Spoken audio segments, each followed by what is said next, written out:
Hello दोस्तों, स्वागत है आप सभी का हमारे YouTube channel shorthand hospital में। Please subscribe my channel and press the bell icon. Be ready for dictation 5 seconds. Start.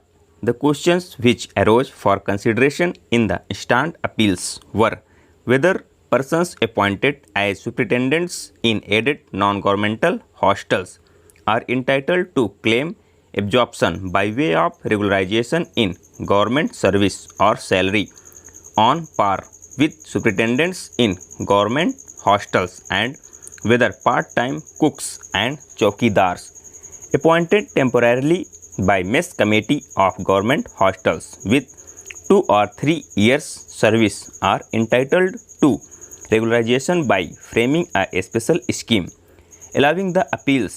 The court held that the High Court, in exercising power under Article 226 of the Constitution, will not issue directions for regularization, absorption or permanent continuance unless the employees claiming regularization had been appointed in pursuance of a regular recruitment in accordance with relevant rules in an open competitive process against sanctioned vacant posts.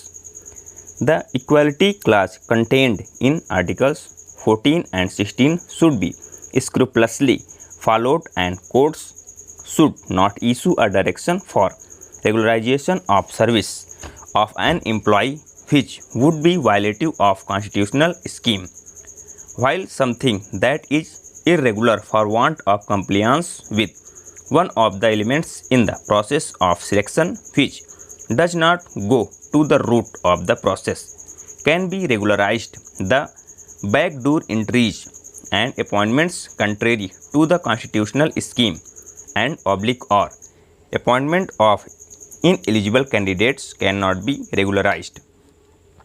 Mere continuation of service by a temporary or ad hoc or daily wage employee under cover of some interim orders of the court would not confer upon him any right to be absorbed into service, as such service would be litigious employment, even temporary ad hoc or daily wage service for a long number of years, let alone service for 1 or 2 years, will not entitle such employee to claim regularization if he is not working against a sanctioned post.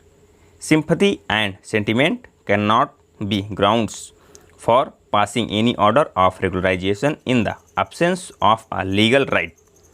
Even where a scheme is formulated for regularization with a cut-off date within bracket, that is a scheme provided that persons who had put in a specified number of years of service and continuing in employment as on the cut-off date bracket close.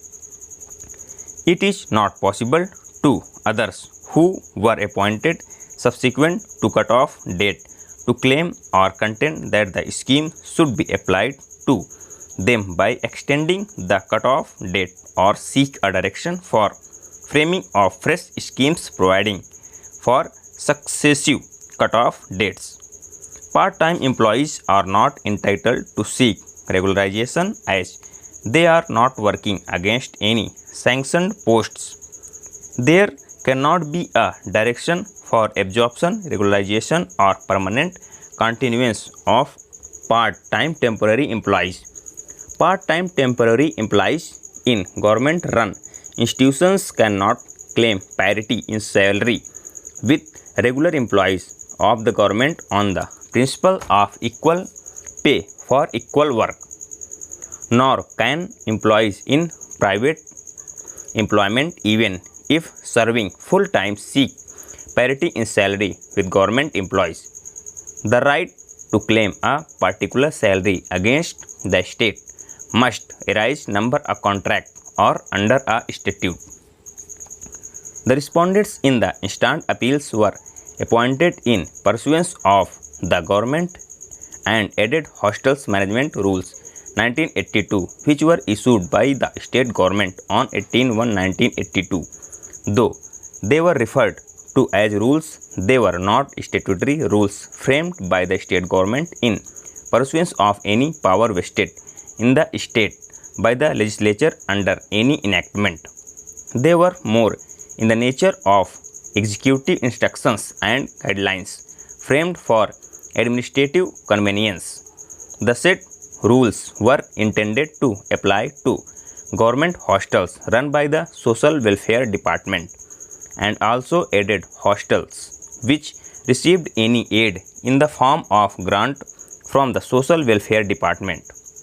Insofar as aided hostels are concerned, the government is liable only to extend aid by way of a grant to students of 6 to 8 standards and students of 8 to 11 standards staying in such hostels to meet the expenditure of food, water, electricity, clothes, hair cutting, soap, oil and shoes, and another grant for books and stationery of such students. The government is not liable to bear the expenses of salary and allowances of the employees of the aided hostels, and it is for the private organizations which run the aided hostels to meet the salaries of employees from their own resources.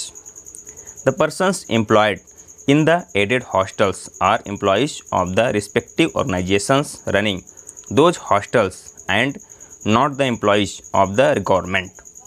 The government has merely prescribed the eligibility conditions to be fulfilled by the private organizations to get grants to meet the food and education expenses of students staying in such hostels. Therefore, under no sketch of imagination, persons employed by aided hostels could be termed as persons employed by the state government. Over.